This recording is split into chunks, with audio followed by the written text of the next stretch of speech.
is Jeff Gedman.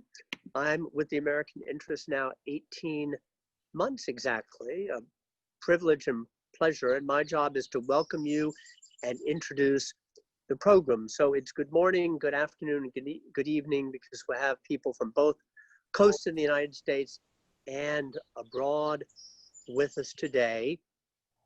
A big thanks to the TAI team who are doing so many things. Forgive me that I don't read resumes, but it's Demir and Danielle and Dan and Sean and Aaron and Cassie. Thank you all. Please do join us for these Zoom conversations. We have a number of good things coming up.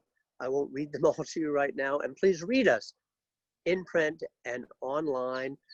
Today, later, Ann Case and Angus Deaton from Princeton, and Angus, the Nobel Prize winner in economics from 2015, on all sorts of things from their new book that are relevant today. But to the matter at hand, we have with us Charles Davidson and Frank Fukuyama. Frank is many things, including the chairman of our group. Charles is publisher, but with Frank co-founded the publication 15 years ago. Charles will do the honors of introducing and moderating, and Frank is here to talk about whatever it is that's on his mind, but I think specifically a piece he wrote recently for us about China. So that's my welcome and introduction. Hi to everybody. And Charles, over to you, please. Great, thank you, Jeff. Well, welcome everyone, both people on Zoom and our YouTube audience. We're broadcasting simultaneously on YouTube. So welcome everyone. Frank, one often says requires no introduction, which is true, but I would like to say that a few years after we founded the magazine in 2005, he began work on his 2-volume magnum opus, which I hope all of you have read. The first volume, The Origins of Political Order, and the second volume, Political Order and Political Decay. And these are, of course, iconic books. And the only problem with them was that Frank was a little less active with us during that time, although he's become extremely active since then, and even more so very recently. So we're extremely honored and thrilled with our overall collaboration with Frank Fukuyama. The article which Jeff referred to about China is entitled, "What Kind of Regime Does China Have?" And so Frank plans to speak mainly about that. We have exactly an hour. We'll have a hard stop, therefore, at 1 p.m. And in terms of questions, those of you who are in Zoom, please use the raise hand function, and we will call on you. And for those of you on the YouTube live stream, please use the comments field, and those questions will be relayed to me. So thank you all, and welcome, Frank. Okay, thank you, Jeff, and thank you, Charles, for the introduction and the opportunity to talk. I think that in the last 48 hours, all of us have been very preoccupied with what's going on in the United States. I think that in many respects, it kind of feels like the Roman Empire in the last days of Caligula, where something much more fundamental is going on in our politics. But at this moment, it's a little bit hard to see exactly how that's going to lead, but that's not what I want to talk about today. I suspect that's going to creep into the conversation, and it certainly is relevant in terms of the US-China comparison, because I think that although as a group democracies have not done badly in the COVID crisis, the real comparison people are looking at is between the US and China and how they've responded. And I think right now we've got a really big problem in that perception. So let me just go back a little bit and talk about my relationship with China. Beginning in the 2000s, I started going to China pretty regularly. The two books that Charles mentioned probably, well, they have more chapters on China than on any other part of the world, because it seemed to me that people in the West did not really understand what the Chinese system that had evolved over the last 2,200 years really consisted of. And it was something I wanted to teach myself as well. And so I actually discovered, this world of Chinese historiography that I had really not had any contact with. And I just found that amazing, that in the Tang Dynasty, you get year by year historical, very detailed historical accounts of, dynastic politics at a moment when Europeans were basically still swinging from trees in terms of the development of their own literary history and their own politics. And that led me to write this book in which I made really one central point, which was very important for the Chinese audience, which is that, in my view, they have never gotten credit for the fact that they were the first world civilization to actually establish a modern state. There are many states at the time in Egypt and Mesopotamia and the Valley of Mexico and other places, but a modern state is one that is impersonal, that is constrained by rules, that seeks to treat people as citizens and not just as friends and relatives of the ruling family. And this is something that was really consolidated in China during actually in the state of Qin, that eventually went on to unify China in 221 BC, and it's really characterized Chinese politics ever since then. And, this was part of, I believe that this is true. I can defend this if anyone is interested.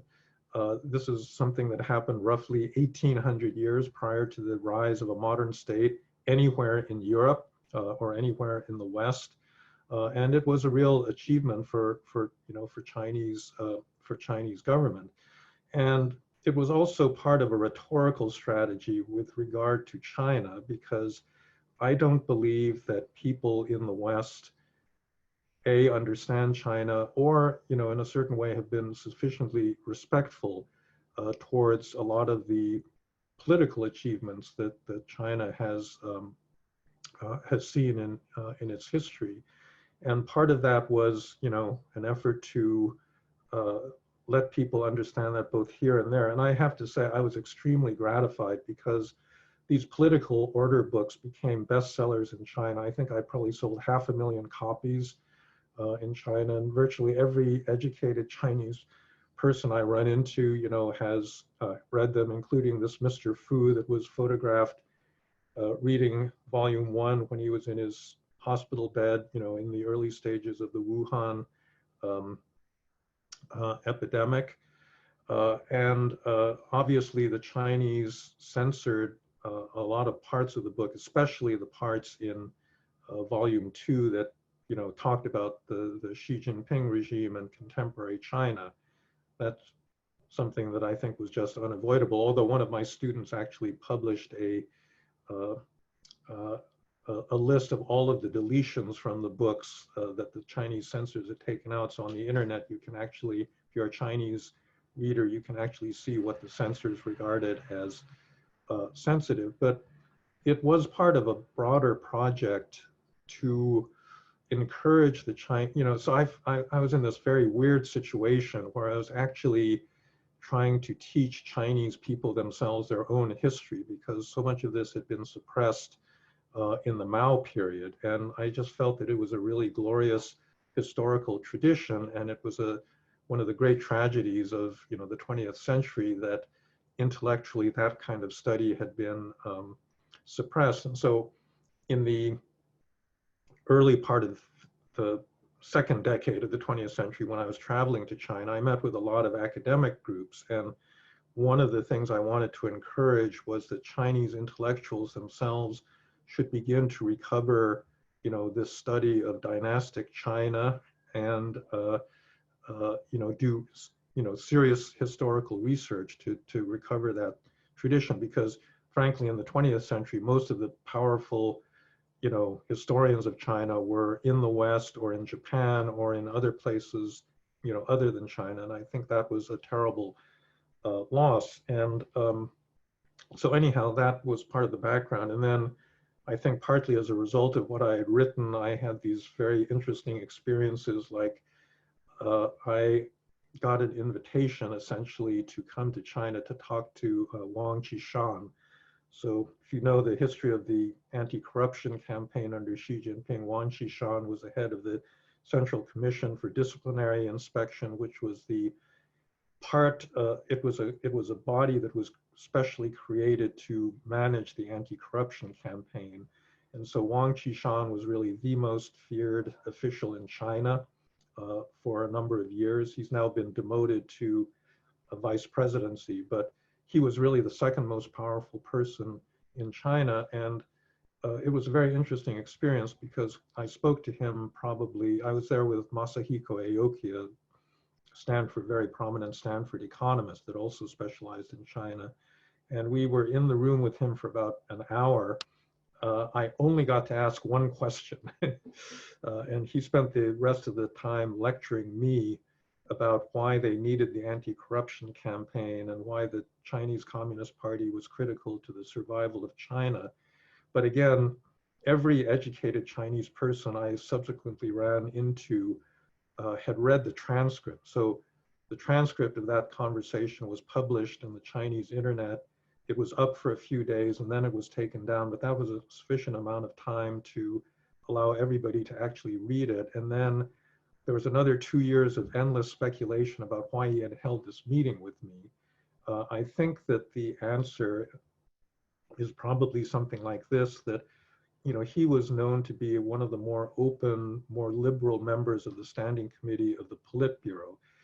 He had actually run a lot of the internal training for the CCP, and he had ordered, for example, the translation of Tocqueville's Old Regime and the Revolution, because he thought that was actually very relevant to China's situation. It's part of the reason they don't want to open up, is that they don't want what happened in France or what happened under Gorbachev to happen in China. But he spent the early part of his conversation with me actually going over all of these books on British history and global politics that he had read, Western books.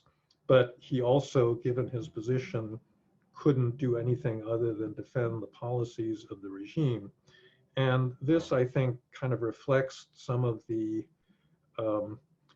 I don't know, the tragic decisions that were taken in China at the time of the 18th Party Congress in 2013 that led to the rise of Xi Jinping, because I do think that many of the elites in China at that point had been kind of, they kind of appreciated where they were, but they were really hoping that a lot of the policies of Hu Jintao would be reversed and that the country would liberalize under a new leader. And instead, they got the exact opposite.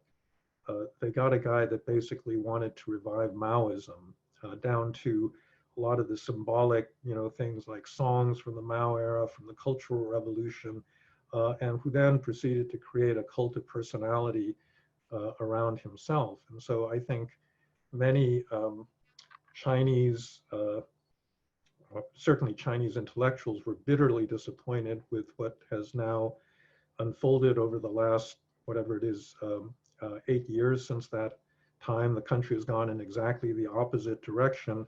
And actually, the reason I wrote that article was that a couple of them had come to me and said, look, you've got to write something, because I think that Americans are dangerously naive about the nature of the current Xi Jinping government. And so that was kind of the motive for the article, and also kind of talking about the fact that this wasn't inevitable, that other futures were possible for China, that their history really did not determine the outcome that that existed right now under this particular leader, and to provide a little bit of a roadmap of what they might hope for in terms of reform.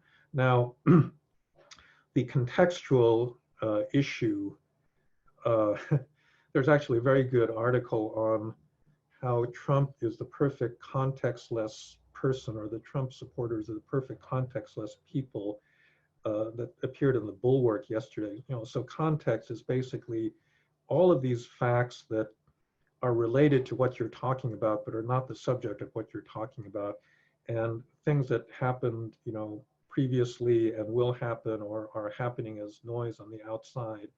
And one of those things that's happening right now is Trump's effort to basically demonize China because he does not want to have to deal with the mismanagement of the COVID crisis. And so we've seen all of these Republican commentators now spending all of their time attacking China and, doing basically silly things, and not just silly things, but things that could end up being actually quite dangerous. And that is really unfortunate.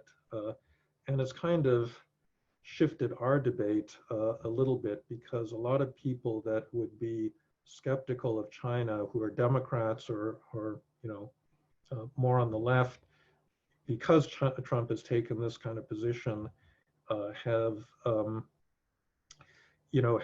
actually become, I think, a little bit too sympathetic to China as a result. And so you have to keep these things separate. There's a domestic political context that's pushing us in certain directions, but then there's the underlying, facts about what the policy ought to be, and that's really what I was hoping to get at in this article. I don't need to explain, what the policy problems are with the current administration policies towards China. So, for example, you want to go create a coalition of democratic countries that will resist a number of Chinese initiatives, Belton Road and, militarization of the South China Sea and so forth.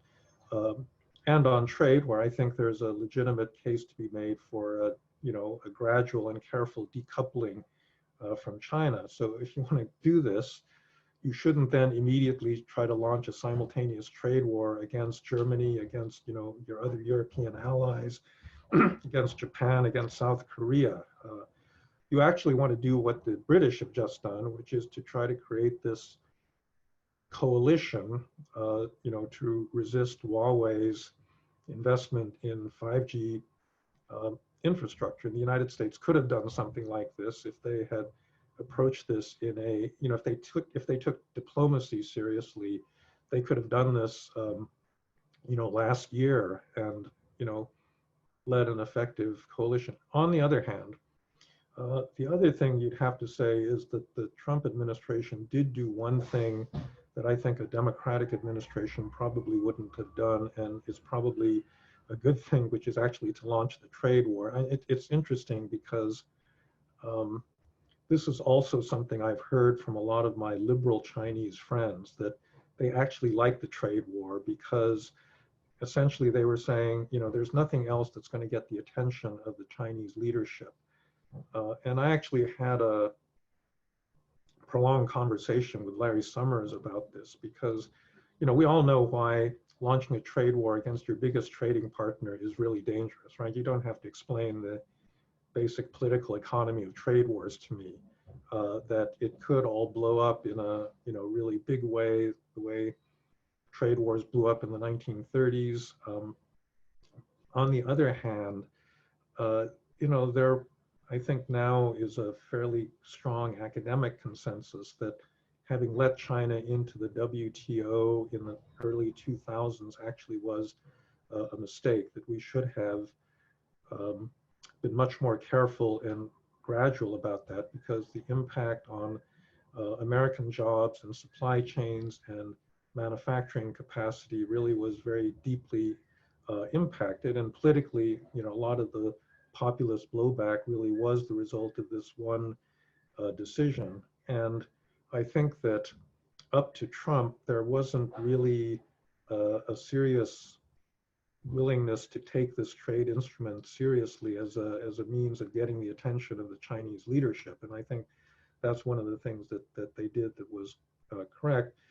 So going forward, I do think that we've got a big problem in disentangling what should be a long-term strategy towards China from from the immediate policies that we've gotten ourselves embroiled in. Just to repeat the bottom line of the article, I think that we have to recognize that China is an aspiring totalitarian state. That there was, what you might call a phase change that occurred between Xi Jinping and Hu Jintao.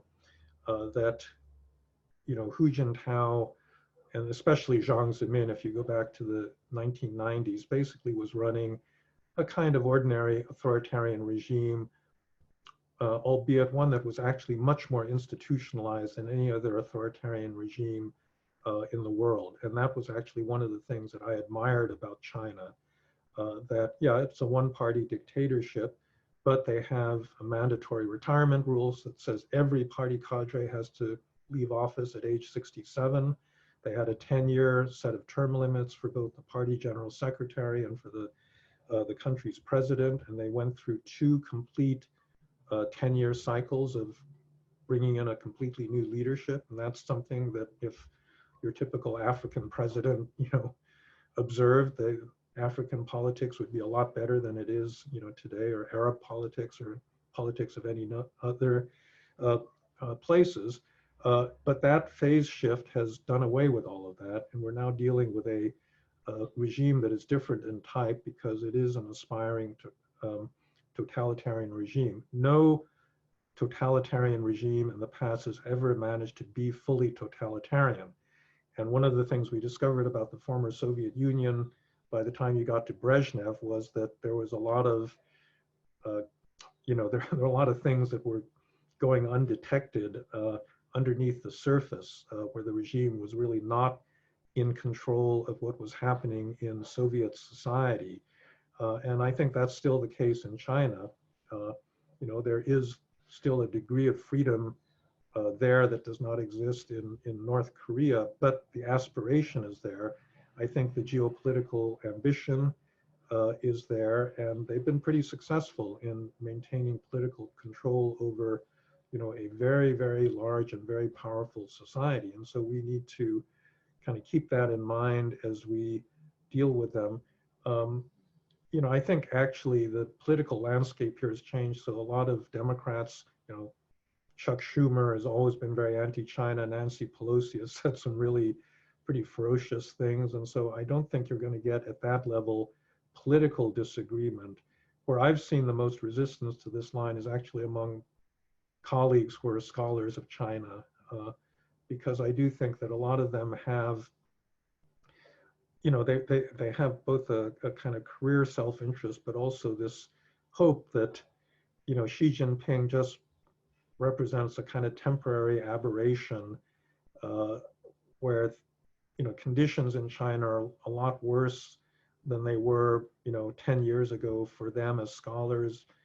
They kind of appreciate the fact that, most Chinese that you talk to in China back in those days were perfectly happy to speculate about the regime and criticize it and that sort of thing. And that's kind of temporarily gone, but that you need to hold on to cooperative areas that still exist. And, I appreciate that very much. But I actually think, frankly, that the number of areas of potential cooperation have gotten a lot smaller over the last few years. So for example, something like climate change is often cited as an area where you have necessary cooperation. I agree that in a certain way, that's really important. Like if you look at who's going to be emitting carbon over the next 20, 30 years, it's really going to cook the world. It's going to be China and India as well. And so if China doesn't do a lot to abate, their current carbon output, everybody is going to be in trouble. But I think that the incentives for their doing this, it's such a big economic issue for them that, I just don't think that holding a climate summit in which we agree to some kind of theoretical, caps on carbon emissions are, that's not going to sway their underlying decision making, just as the Paris Accords really didn't get them to reduce the number of coal-fired power plants that they're building as part of the Belton Road Initiative, for example. The reason that they've cut back on coal has entirely to do with their domestic air pollution and their domestic, political incentives for making that shift. And I don't think the international component of it is actually all that significant. And so, unfortunately, I do think that there's probably a declining number of areas where, so of course we want dialogue, we want to keep open lines of communication. You don't want to do stupid things like, talking about a Wuhan virus, it just doesn't matter unless you're a Republican trying to rev up your base. It just doesn't matter. So you should stop doing silly things like that. But you should also kind of recognize the animal that you're dealing with and then adjust policy appropriately. One final thing.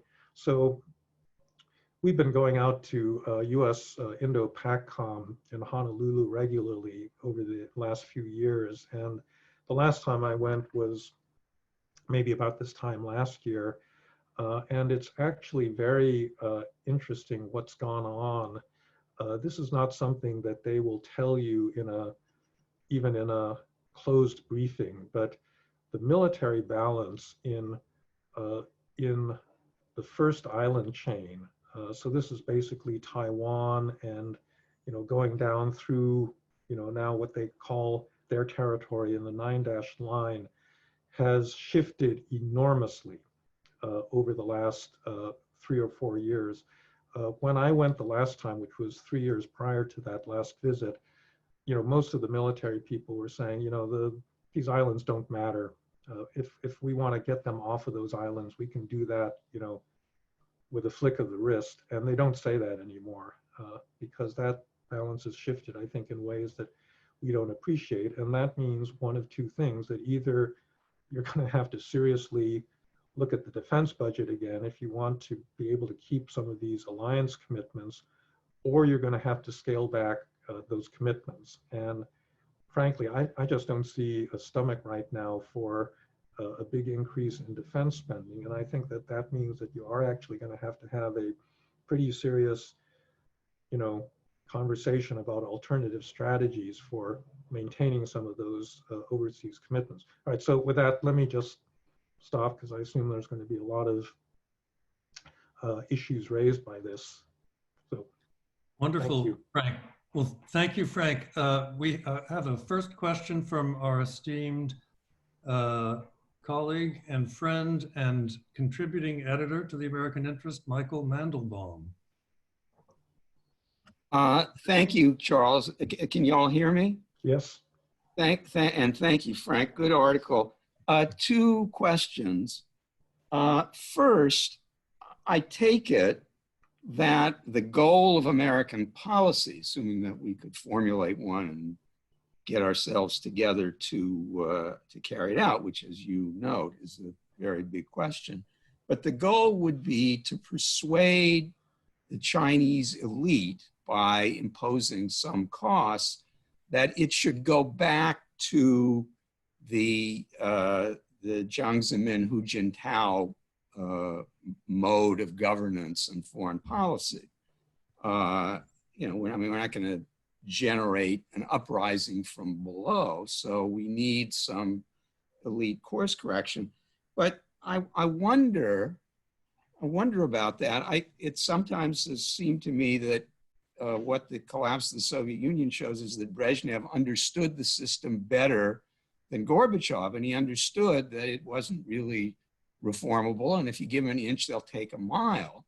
And I get the impression that Xi feared, among other things, that the system was heading toward liberalization, and that ultimately the dominance of the Communist Party would disappear, which from our point of view would be a consummation devoutly to be wished. But that's a long-winded way of putting my first 2-part question, which is, do you think that there are enough people in the regime at the upper echelons who would be willing and eager to go back to the previous dispensation, not just the intellectuals and English speakers who talk to us, but people who count.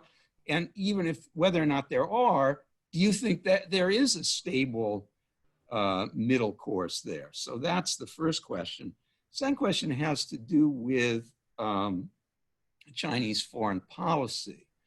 I think, and I think you think, I've certainly written, that the increasing aggressiveness under Xi has something to do with domestic legitimacy and his particular needs. On the other hand, one of the things one learns about China, and just reading almost anything about it, is that Chinese nationalism is very deep and very powerful and very widespread. And that nationalism seems pretty clearly to conceive of China as the natural, legitimate, dominant power in East Asia. So the question is that nationalism, is that nationalism behind the problems we have with Chinese foreign policy, and therefore is what we regard as unacceptably aggressive likely to persist even if there is a domestic course correction? Sure. So I'm not arguing that I think that there's a group, at the senior levels of the Chinese Communist Party that, wants to make the course correction. But I think that it's possible. I'm just saying that that's where the change is going to come if it ever happens. It's not going to come from some kind of a grassroots movement, because I think they've got too much control. But if you think, kind of objectively about what the interests of another member of the standing committee would be, do you want to remain vulnerable to this, single leader that seems to be gathering more and more power in his hands? I think you would worry about that. But I do think that, a real break would have to be triggered by some big disaster. COVID in the early stages looked like it might be that, but now, given how badly everybody else has done, I don't think anyone in China, would take that as a trigger. So I, at the moment, don't think there's much prospect for that. Now, on the second question, I think it was very clear to me from the Chinese I talked to that there really was a big difference between foreign policy and domestic policy. One of the things that kind of shocked me was, talking to relatively liberal Chinese elites who wanted a more open China internally. When it came down to talking about, the 9-dash line or any of these foreign policy issues, all of a sudden became really kind of nationalistic in a kind of scary way. And so I do think that even a liberalized China is still going to be a big problem in foreign policy terms. And in fact, I think I said this towards the end of the article, it could be a worse problem, because this is something that's not being ginned up. In fact, there are a number of cases where it looked like the party was actually trying to tamp down the nationalism. When they started going after the Japanese embassy in one of these earlier crises, that they were afraid that it was going to get out of hand. And if you actually had a more liberal regime, it could be that they'd be more difficult to deal with in foreign policy terms. In terms of American interests, how you reconcile this, I don't know.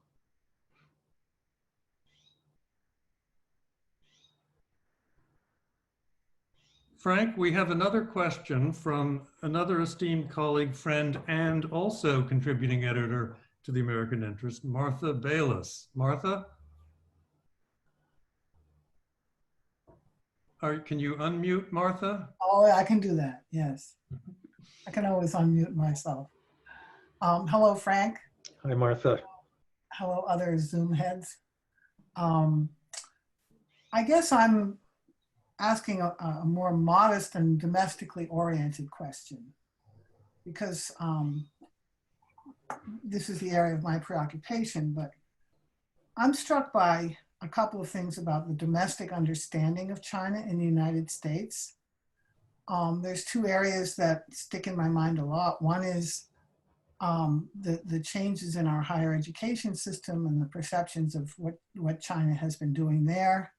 And the other is, of course, a growing awareness, really a steep learning curve about what China is doing in Xinjiang province among all sorts of Americans, including a lot of younger people who normally wouldn't pay any attention to this. And here again, we have a sort of growing public awareness combined with a sort of gestures from the top, political gestures from the top that may or may not be helpful, may or may not be divisive domestically. And then the third part of it is the state of our State Department diplomacy. When Trump was elected, I was invited to go and speak to some top people at the East Asia division of the State Department. And they had a question for me, which was, how do we do public diplomacy in the era of Trump? Lots of luck, yeah. And the question remains, since we're not doing much public diplomacy anyway, it's a bit of a moot question. But my response was to go on the optimistic side and say, well, this is a teachable moment, because I see in my students and in younger people throughout Trump's reign, a lot of questions they wouldn't normally have been asking, like what is separation of powers? And what does an independent judiciary really mean? Normally they wouldn't be thinking about these things, like the fish don't think about the water. But now these things are very salient, very heated, very disputed. And I'm just wondering, of these three areas, what's going on in higher ed, or what will happen? Secondly, the threat of digital dictatorship, which we see being put into effect in Xinjiang. You raise in your paper the question of whether that's doable. I mean, that's refreshing to see, because my apocalyptic imagination tells me it's coming, and it'll be here soon. And you're sort of saying, well, can they really do it? Which is, I'd like to hear you address that. I realize I'm rambling. And the third part is just, you can pick one of these. The third part has to do with sort of the optics, the public diplomacy, to the extent that our public diplomacy apparatus and our diplomatic apparatus is capable of having some sort of consistent policy. I realize it's a rambling question. You can pick any part of it. Yeah, well, let me just start with the last one. I think that you just got to forget about public diplomacy until there's a different presidency. My experience traveling abroad, I'd go to events where the ambassador, the DCM would be in attendance, and I would say something very critical of Trump. And usually, first of all, I wouldn't have done that for previous presidents, Bush or Obama, or, I don't like criticizing the president in foreign countries, but I felt that it was, necessary. And usually what would happen is that person would come up and say, well, I agree with you. And they wouldn't try to defend the administration publicly. I think after the impeachment, the incentives have probably changed, that just laying low is not good enough, to secure your career. And so you have to be more affirmative in your support, for the president. And under those conditions, it's hopeless. You're just not going to do any kind of effective public diplomacy. I think in terms of universities, that's another area where there is going to be a kind of necessary disengagement. There are way too many schools that have become overly dependent on Chinese students paying full tuition. And, some of my former SAIS colleagues have, complained about this, that once the student body, the Chinese national student body gets to be a certain point, certain size, they stop actually interacting with the non-Chinese students, and they just stick with themselves. And so the positive impacts that we had expected from, teaching them in American schools is really mitigated. And then finally, this is just an observation from my own Chinese students. 15, 20 years ago, I would say most of the Chinese students I dealt with would say pretty unabashedly, we want China to be like the United States. And you just don't hear that anymore. And frankly, with the police tear gassing people right outside the White House. I think anybody that said that would be, would have something wrong with them. I mean, it's just very hard to project our model at almost any level at this point. And so until we fix that internally, I do think that the positive benefits we were hoping to get from, having this kind of academic engagement are going to be very limited. Can I follow up, or are there others waiting? Martha, there are a lot of people in the queue. Okay. If you don't mind, sorry about that, because we want to try to take one or two from our YouTube audience also. So next I've got Giselle Donnelly, who is also an esteemed colleague, friend, and contributing editor to the American Interest. Now, Giselle, shall I read your question from the chat, or would you like to pose it yourself? Do we have Giselle? Giselle? Yeah, no, I always have to figure out how to use the unmute button. But having composed the question, I'm happy to have it read. Okay, I'll read it.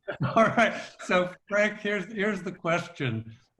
China experts have long argued that the Beijing regime is prone to strategic patience, pacing itself for the long term, such as 2049, the centenary of the Maoist revolution.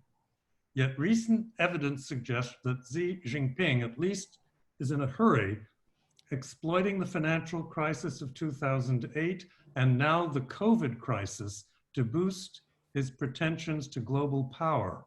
What's your view? Charles, if I could add one final clause, just listening to Frank's earlier presentation, it struck me that the demographic problems that the Chinese face may add beyond Xi's personality and the leadership cadre, may add some sort of structural impetus to a temporal shift change, as well as a qualitative regime shift change. Yeah, okay. Well, I think that long-term perspective is true. I mean, I think that's the thing that really distinguishes China's foreign policy from Putin's.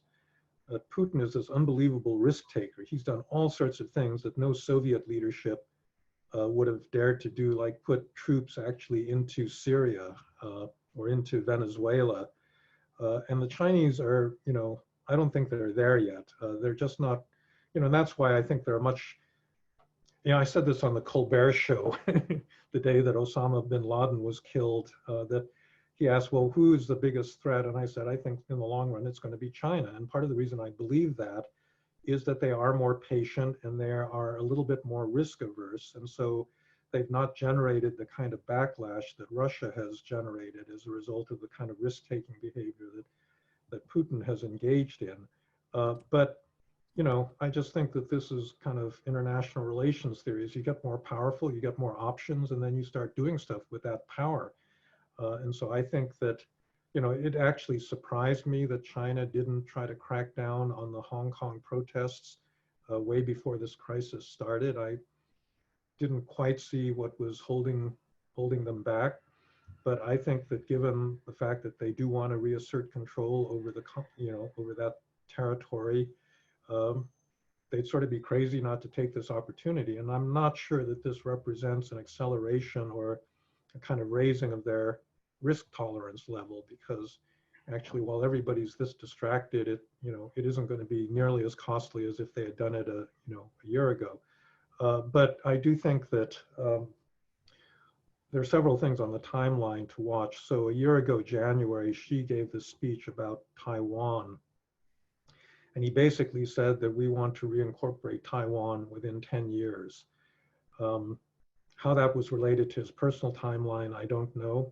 But he basically said, we're going to do this one way or the other. And if it takes military force, so be it. And I think we should take that really seriously because, he said it, it's out there for anyone to read. And so I think that we are going to face a big crisis over Taiwan in that time period. And we ought to start thinking about what our response is going to be. Great. Frank, we have a question from Edward Murphy in our YouTube audience. Could you comment on the Trump administration's response to Hong Kong and what would be a wise policy now? Yeah, I think that first of all, it would have been nice if there had been a coordinated Western response so that it wasn't just the Trump administration making these unilateral decisions, but that this was coordinated within a larger group of democracies. I mean, I think the Europeans are moving towards a more coordinated response, and I think that's good. So the first, issue would be a kind of unconditional moral condemnation of the attempt to retake Hong Kong. I would note that the president actually hasn't said anything about this. It's only been Pompeo that's been willing to make statements, because I actually don't think the president cares one way or the other, and I suspect the Chinese see that. So that would be part of it. I think that, you're not going to sanction China into not taking this step if they're really determined to do that, but it is probably worthwhile to link things that you'd want to do anyhow in terms of reducing dependence on China to their behavior in Hong Kong, and then you would accelerate some of those moves if they actually then move, physically to reassert control. And we could consider other things like what Britain has just done. I mean, they've said that they take 3 million refugees from Hong Kong if it came down to it. And so I think, these are other things that we might be willing to think about. Great.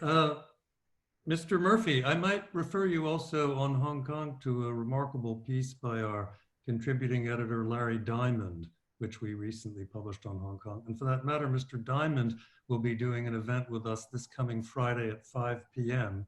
if you're interested, which will also be broadcast on YouTube. Okay, next we have another question from Andrew Mikta, who is a frequent contributor of ours, a contributing editor, and who has also written on the China question recently. And he is asking, are we being too sanguine about the larger strategic design the PRC has been pursuing, given the wreckage that Western economies are likely to be at the end of this pandemic, Belt and Road Initiative, and then he had 17+1 question mark. Yeah, well, look, the Belt and Road Initiative, this is also something, if you look on the CDDRL website, we published I co-authored a paper last year on this that goes into this at quite great length, but clearly the Belt and Road Initiative is the central foreign policy initiative of Xi Jinping, which is basically an attempt to shift the center of gravity of the global economy away from the United States and towards China. And it's very ambitious, and they're pretty good at building infrastructure. And so, this is, I've been to countless countries and we've commissioned lots of case studies of individual Chinese projects. And, I think that it's having a certain foreign policy payoff. So because of their projects in Hungary and Serbia and Greece and other places, the EU has now been basically blocked from any kind of critical stance towards China. In foreign policy, basically any member state has a veto over a foreign policy initiative. And so the Hungarians will be the first to say that, you can't criticize what's happening to the Uyghurs or, this and that. So there is that element. But on the other hand, I do think that there's a little bit too much of a kind of now a tendency to interpret in much too sinister terms a lot of things that China is doing. For example, debt trap diplomacy. I think there's zero empirical evidence that China is deliberately negotiating loans, knowing that the country is not going to pay them back simply in order to seize the collateral. I just think that everything we know about Chinese decision-making tells us that that's not the incentives that are facing Chinese decision makers.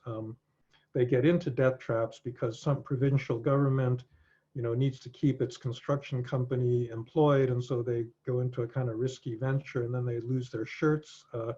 But overall, it's meant that China, the Chinese, the People's Bank of China had to bail out their two development banks, the China Exim Bank and the China Development Bank, a couple of years ago to the tune of $90 billion, which is one way of estimating what their non-performing loan portfolio up to that point had been, going into places like the Democratic Republic of Congo or Venezuela, where they're just losing money hand over fist. And so I do think it's possible to overinterpret some of what they're doing, but there is no question that, you know, they see this as a big foreign policy opportunity, an opportunity to spread their influence. And frankly, what we ought to be doing is figuring out how we can build infrastructure ourselves.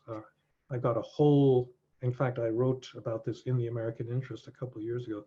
There's a whole bunch of things that we should be doing, you know, to facilitate our ability to compete with China that we're not. Great. Frank, next we have Tom Melia from our YouTube audience. Tom is a former columnist for The American Interest, for that matter, and writes for us occasionally. And Tom's question is there a point at which rising Chinese strength and aggressiveness, combined with feckless disarray in Washington, it should extend after the Trump administration, will lead to the Finlandization of South Korea and/or Japan, leaving aside Taiwan's unique situation? Can you foresee a point when Seoul and Tokyo might ask US to withdraw forces from their soil to appease Beijing? Yeah, well, I would say that is a real possibility. I think it's more likely in South Korea's case. You know, in a certain sense, they've already been, well, both countries are actually very careful about not trying to unnecessarily alienate China. But South Korea, the way they've talked about their international situation has actually been quite different, especially under the current president, where they don't begin by saying, well, we're part of a democratic world and a democratic alliance supported by the United States. They say more, well, you know, we're in this very difficult situation where we're trapped between, you know, the West and China, that is, you know, our largest trading partner, and so forth. And so in a certain sense, that adjustment has already started to take place. I think that if China, you know, reclaims Taiwan successfully, reclaims Hong Kong, and then consolidates its control over, you know, the South China Sea and so forth, and the United States continues to be as feckless as it is, yeah, if that's just political realism, you basically accommodate the rising power, you start to bandwagon with them. And that's basically what's happened in Southeast Asia. You know, all of those small states have realized that the United States fundamentally isn't going to save them, and so they've got to make their peace with China. Great. Well, we have 6 minutes left. Frank, we have another question from our YouTube audience, from Ringo Harrison from Hong Kong. So there is a lot of talk about the possibility of a democratic China, but there's little talk about whether democratic China would remain whole if liberalized, e.g. Tibet, etc.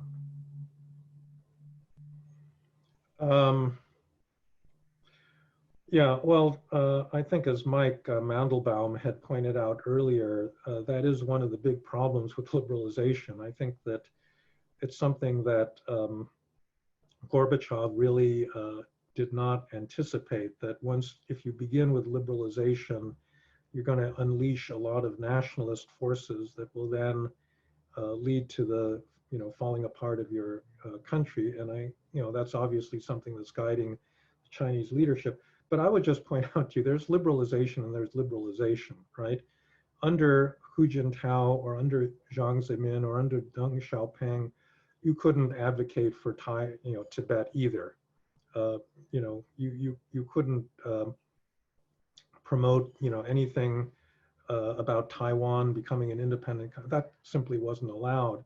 And what I'm saying is that when we think about models for a future China, one of the models we have to have in our mind is, let's at least just get back to Jiang Zemin. You know, that would be fine as far as I'm concerned, because, you know, it really was in many respects a remarkably free country where you could say a lot of things and travel and do things and buy and sell and so forth. And I would be really happy, and I think a lot of Chinese would be very happy, if you could get back to that kind of authoritarian government. So that's, you know, why I don't think there's a kind of inevitable slippery slope that the moment that you start opening up a little bit, everything is then going to collapse the way it did in the Soviet Union. I just, in general, I don't believe in slippery slopes, but I don't think in this particular case, it's really going to be something that should be feared. Frank, we just have a few minutes. I have a question, but that takes us off the subject of China. I don't know if you can guess where it wants to go. I don't know if you want to go there. That's fine. Really? Okay. So this is from Jose Jimenez on YouTube. Regarding this moment in the USA, what do you think? Is this a crisis of liberal democracy? No, it's not a crisis of liberal democracy. There's plenty of democracies that are doing fine in the world. This is a crisis of the United States. And I think that, you know, right now, the single deepest problem that we face is our political polarization that has been going for a good 20, 30 years, but got much more intense in the last 3.5 years. And it's kind of poisoned our ability to do foreign policy, to, you know, deal with routine governing matters like budgets. And now it's completely undermined our ability to respond to the biggest challenge that we face, which is the, you know, the COVID crisis. And other countries are not polarized the way we are, but I think that's kind of the reality that we have to face. And I mean, this was the topic of my prior article in TAI, you know, about American political decay. I think it's a problem that is going to stay with us even if there's a Biden administration in November, because, you know, what's really, I think, the most disturbing is not that you get a, you know, demagogic candidate like Donald Trump, but that you get so many Americans that are willing to not just vote for him, but actually love him, you know, and think he's really, you know, the Messiah come to earth. And that, I think, is not something that's going to go away very easily. And that maps onto our racial division. You know, the fundamental cause of this polarization really began with the Southern realignment when the Democratic Party in the 1960s embraced the civil rights movement rightly, and then, you know, led to the departure of a lot of Southern whites into the Republican Party. And so the division between the two parties is increasingly based on attitudes towards, you know, towards racial issues. So that, you know, is a crisis of a divided, ethnically diverse democracy. It's not a crisis of democracy, but it's certainly a crisis of our system. And like I said, you know, I think when we had the last discussion about American politics, I had made a comment that one of the remarkable things is, despite that polarization, we hadn't experienced a lot of violence. But unfortunately, that's not the case. And I'm now waiting for the other shoe to drop, because there's plenty of these armed militia types on the right that are basically waiting for the race war to begin. And, you know, that gives them something to mobilize around. And I'm really worried that, you know, that may unfold in the coming weeks and months. Well, it is exactly 1 o'clock, Frank. On this sobering note, I'm afraid we have to end. Thank you. And thank you all for joining us, and hope you'll join us Friday at 5 p.m. Eastern Time with Larry Diamond. Thank you all. Okay, thank you.